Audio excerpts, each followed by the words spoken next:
Mengejutkan, tadi pagi Anies Baswedan dan Ganjar sangat kaget sekali.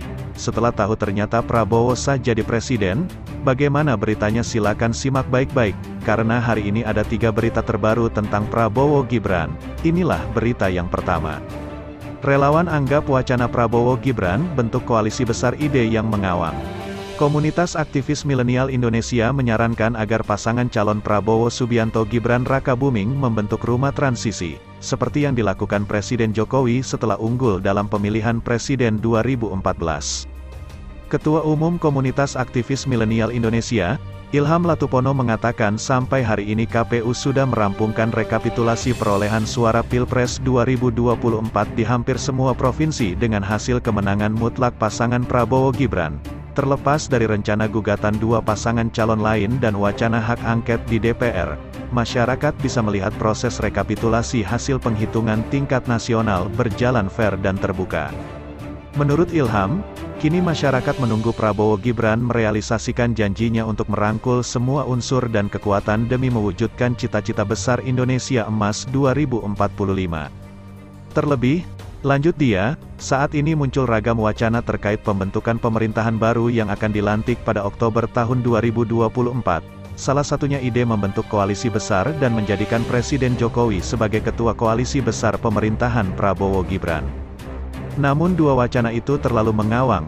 Sebaliknya, membentuk rumah transisi jelas lebih konkret, seperti yang dilakukan Jokowi pasca Pilpres 2014 untuk memperlancar transisi pemerintahan, ujarnya menambahkan. Ilham menuturkan salah satu tugas tim rumah transisi, yaitu memperinci visi misi Prabowo Gibran selama kampanye dan debat presiden, serta mempersiapkan formasi kabinet yang berorientasi keberlanjutan dan mampu mewujudkan visi Indonesia Emas. Itulah berita yang pertama, sekarang Mimin akan bacakan berita yang kedua. Apakah PKS nanti tetap jadi oposisi jika di pemerintahan Prabowo Gibran? Begini analisisnya. PKS sudah menjadi oposisi atau berada di barisan luar pemerintahan selama kurang lebih 9 tahun. Lalu, berdasarkan hasil hitung cepat sementara Pilpres 2024 pasangan Capres-Cawapres nomor urut 2, Prabowo Subianto dan Gibran Rakabuming Raka memenangkan atau unggul pada gelaran Pilpres 2024. Apakah PKS akan kembali menjadi oposisi bila nantinya Prabowo Gibran dilantik menjadi pemimpin Indonesia? Hal ini mengingat pada gelaran Pesta Demokrasi 5 tahunan itu PKS mengusung Capres-Cawapres Anies Baswedan dan Muhaimin Iskandar. Menurut Direktur Eksekutif Foxpol Center Research and Consulting, Pangi Syarwi Caniago, PKS belajar dari 10 tahun sebagai penyeimbang pemerintah. Sebab, sebagai oposisi perolehan suara di 2024 tidak cukup signifikan untuk menambah kursi di DPR. Kata Pangi, tenggelam dan timbul bersama rakyat itu sangat penting. Menjadi penyambung lidah rakyat itu sebuah kehormatan. Tapi ternyata perilaku pemilih kita tidak mengapresiasi hal ini. Harusnya, mereka memberikan suaranya untuk PKS agar bisa menambah kursi di DPR. Fenomena PKS menjadi oposisi selama 10 tahun tidak semaksimal apa yang dilakukan PDIP. Hasilnya, PDIP panen pada pemilu kedua yang memperoleh suara terbesar. Ia menilai rakyat tak begitu mengapresiasi kinerja PKS sebagai oposisi. Menjadi oposisi selama hampir 10 tahun, kata dia, cukup melelahkan, partai tidak dapat program dan kebijakan dari pemerintah. Selain itu, banyak program kepala daerah dari PKS yang tidak bisa mendapat anggaran pusat karena dianggap oposisi, salah satunya adalah Depok. Saya pikir PKS akan rasional, kalau 10 tahun oposisi tidak maksimal membantu rakyat, saya pikir di dalam pemerintah pun tidak membawa kesialan, justru membawa kebaikan. PKS tidak ada kendala dengan Prabowo, telah membersamai 2 kali pemilu, dan ini tidak membuat chemistry mereka sulit untuk bersatu, ujarnya. Berbeda dengan PDIP, dengan Gerindra pun setahu saya tidak ada kendala dalam membangun koalisi, katanya. Pangi mengatakan, tidak ada partai yang bisa menjadi oposisi selama 15 tahun. Namun, jika PKS mengambil jalan 15 tahun sebagai oposisi, hal tersebut harus diapresiasi. Saya pikir PKS lebih mempertimbangkan kebermanfaatan dan kemudaраtannya, masyarakat masih berharap ada oposisi, tuturnya. Sementara itu, pengamat komunikasi politik dari Universitas Islam Bandung, Muhammad Fuadi mengatakan, koalisi dengan pemerintah itu mungkin saja terjadi. Tapi, Persoalannya apakah konstituen PKS dapat menerima jika partai pilihannya memilih untuk berkoalisi dibanding menjadi oposisi.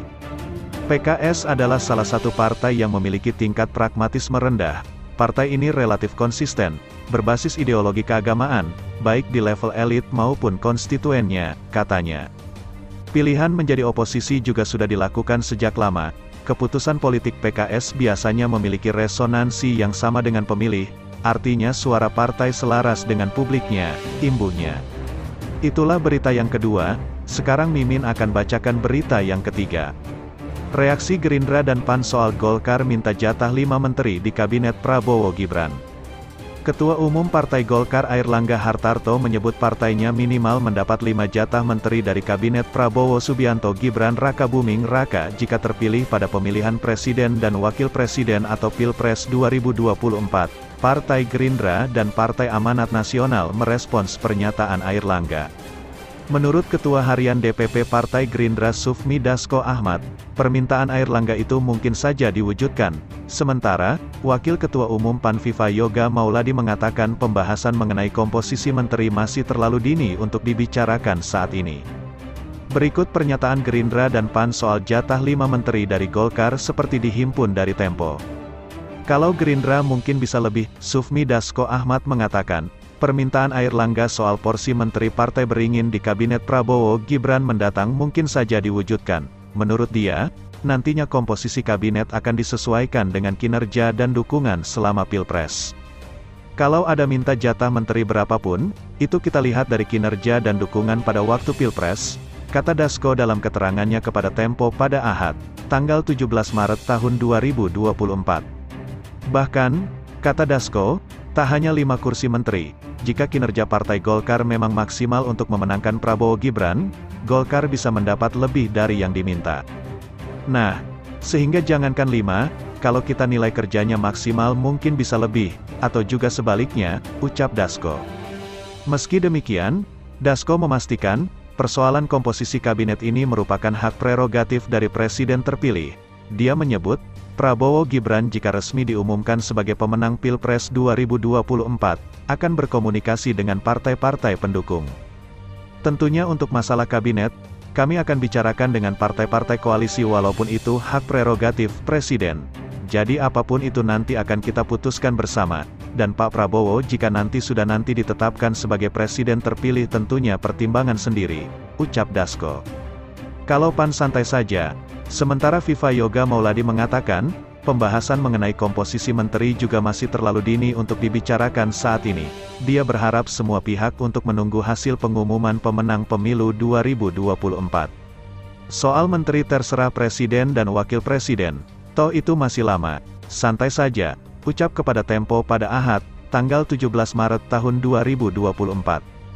Dia mengatakan, persoalan komposisi menteri yang ada dalam kabinet mendatang juga akan diserahkan sepenuhnya kepada Prabowo Gibran setelah secara resmi diumumkan sebagai Presiden dan Wakil Presiden terpilih. Awalnya, Viva menyebut partainya enggan berkomentar lebih lanjut,